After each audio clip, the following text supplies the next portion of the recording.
CM Revanth రెడ్డిపై BRS working president KTR మరోసారి ఘాటైన వ్యాఖ్యలు చేశారు. సీఎం రేవంత్ రెడ్డి తనపై అనుచిత వ్యాఖ్యలు చేస్తున్నారని, ఆయన ఫేక్ న్యూస్ పెడ్లర్ అంటూ విమర్శలు సంధించారు. ఈ మేరకు సోషల్ మీడియా ప్లాట్ఫామ్ ఎక్స్ వేదికగా పలు ప్రశ్నలు సంధించారు. సీఎం రేవంత్ రెడ్డి తన బంధువుకు 10,000 కోట్ల కోవిడ్ డ్రగ్ కాంట్రాక్ట్ వచ్చిందని గతంలో ఆరోపించారన్నారు.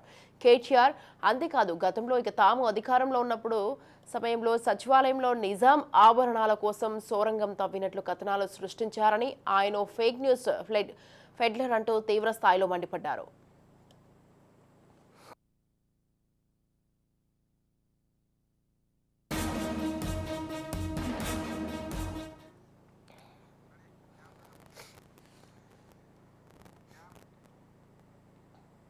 10,000 కోట్ల కోవిడ్ డ్రగ్ కాంట్రాక్ట్ వచ్చిందని ఆరోపించారు. ఇక సచివాలయంలో నిజాం ఆభరణాలు తవ్వినట్లు నకిలీ కథనాలు పుట్టించారు.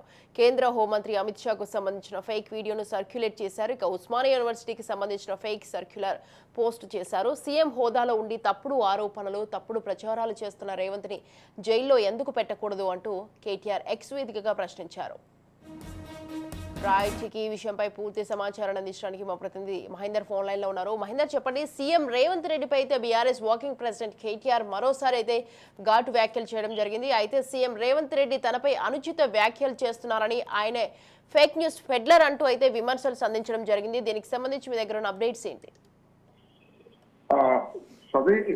సీఎం రేవంత్ రెడ్డిపై బీఆర్ఎస్ వర్కింగ్ ప్రెసిడెంట్ కేటీఆర్ మరోసారి ఘాటైన వ్యాఖ్యలు చేశారు. యాక్చువల్గా సీఎం రేవంత్ రెడ్డి తనపై అనుచిత వ్యాఖ్యలు చేస్తున్నారని, ఆయన ఫేక్ న్యూస్ ఫెడ్లర్ అంటూ విమర్శలు సంధించారు.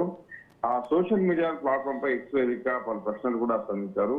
ముఖ్యమంత్రి రేవంత్ రెడ్డి తన బంధువుకు 10,000 కోట్ల కోవిడ్ డ్రగ్ కాంట్రాక్ట్ వచ్చిందని గతంలో ఆరోపించారని కేటీఆర్ అన్నాడు. అలాగే గతంలో తాము అధికారంలో సమయంలో సచివాలయంలో నిజాం ఆభరణాలు గుప్త నిధుల కోసం సొరంగాలు తవ్వినట్లు, అందుకే ఆ ప్రాంతం అంతా కూడా నిషేధించిన ప్రాంతంగా పెట్టినట్టుగా కూడా ప్రచారాలు చేశారని, కొత్త కథనాలు కూడా సృష్టించారని, ఆయన ఒక ఫేక్ న్యూస్ ఫెడ్లర్ అంటూ తీవ్ర స్థాయిలో కేటీఆర్ విమర్శించారు. 10,000 కోట్ల కోవిడ్ డ్రగ్ కాంట్రాక్ట్ వచ్చిందని కూడా ఆయన ఆరోపించారు. సచివాలయంలో నిజాం ఆభరణాలు, ఇలా చాలా వరకు సీఎం హోదాలో ఉండి తప్పుడు ఆరోపణలు, తప్పుడు ప్రచారాలు చేస్తున్న రేవంత్ రెడ్డి జైల్లో ఎందుకు పెట్టకూడదంటూ ఎక్స్ వేదిక కేటీఆర్ స్పందించారు. అయితే ఇప్పుడు రాజకీయాలు లేవు, ఎలక్షన్స్ కూడా సరిపని లేవు, కేవలం ఇప్పుడు ఎలక్షన్స్ రిజల్ట్ కోసం పెండింగ్ ఉన్న నేపథ్యంలో ఆ ఎక్స్ వేదిక మాటల యుద్ధాలు అయితే కొనసాగుతూ ఉన్నాయి.